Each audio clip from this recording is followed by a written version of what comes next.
And the whole Feast of Passover was about God's miraculous intervention, God's rescuing them from Pharaoh. And instead of Pharaoh being the ruler, the Lord God being their king.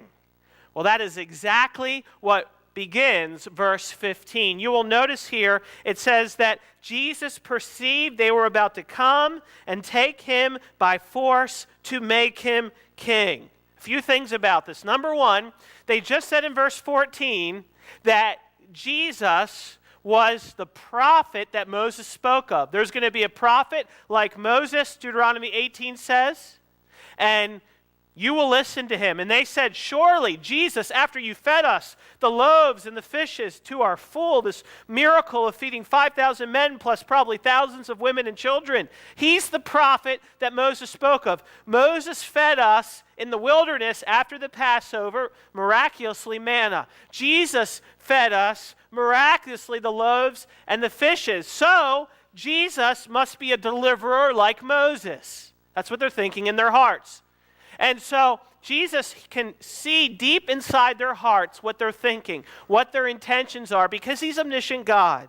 You see, these people were very sincere. I want you to understand they're very sincere in seeking after Jesus. The problem is, there is such a thing as being sincerely wrong, isn't there? About believing something wholeheartedly. And this is what the gospel does. It confronts some of our perceptions about who God is, because all of us have some view of God. An atheist has a view of God. He doesn't exist. An agnostic has a view of God. He's someone we can't know, right? A Buddhist has a view of a God. Islam has a view of God. Christians have a view of God. This is why, as a pastor, I sometimes use the T word, theology. Theology is the study of God. And there's a lot of Christians who are scared of that word, the idea of studying God and theology. But the fact is, everyone has a theology, a view of God. Some of you just have very bad views of God, very skewed views. And Jesus knows what they're thinking in their hearts. He knows exactly what you feel about God today. Some of you are indifferent towards him. Some of you love him.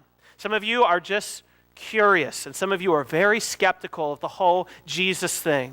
And so the Jews had suffered many times in the past by famine when they were conquered by a foreign empire, whether it was the Babylonians or the Assyrians or the Egyptians way back in Moses' day. And Jesus just showed them he can provide all of their needs. And so we are told here, this crowd of 5,000 men plus many women and children decide, if he will not on his own be our leader, we will stand up and take him by force, and we will seize him and make him king. In other words, they were planning to try to kidnap Jesus, as if they were going to force his hand into a position he did not want. Now here's the problem. What they're trying to do really is politicize Jesus. Jesus says later in John 18, my kingdom is not of this world. And what they are doing here is the danger that much of the conservative right in American politics has tried to do. Are you ready for this? This is going to be controversial. They are trying to kidnap Jesus and make Jesus their party's brand. Did you hear what I said? They are politicizing Jesus. They want to make him an earthly king in Israel, and Jesus says, my kingdom is not of this world. All right, let me say this again another way. Some of you here believe that Jesus is a steadfast Democrat. And some of you believe that Jesus is a steadfast, committed Republican. Some of you believe that Jesus is for the Tea Party. Some of you think he's for the Green Party and the Libertarian Party. And what Jesus is telling us here is he is higher, he is better, he is greater, he is purer than all of these parties. He is not a leader of a little party in a box. He is King of Kings and Lord of Lords. You can't shove him into your party because his motivation, his plan as God is far greater than that party ever will be. And there are a lot of Christians today who are trying to make a particular news station, one or the other, the Christian news station, right? Or their party, the Christian party. And see, we've gotten it all backwards as Christians. We are called to be salt and light in a city on a hill to influence those political parties, not because we're forcing Jesus into that box, because Jesus is bigger than any party's box ever will be. He's bigger than just Israel. God loved the world in this way, right? He's bigger than just one nation. He is the King of all kings and Lord of all lords. And so, they want an earthly king. Now, this is the danger. And this is the danger of a lot of politicizing of the Christian faith.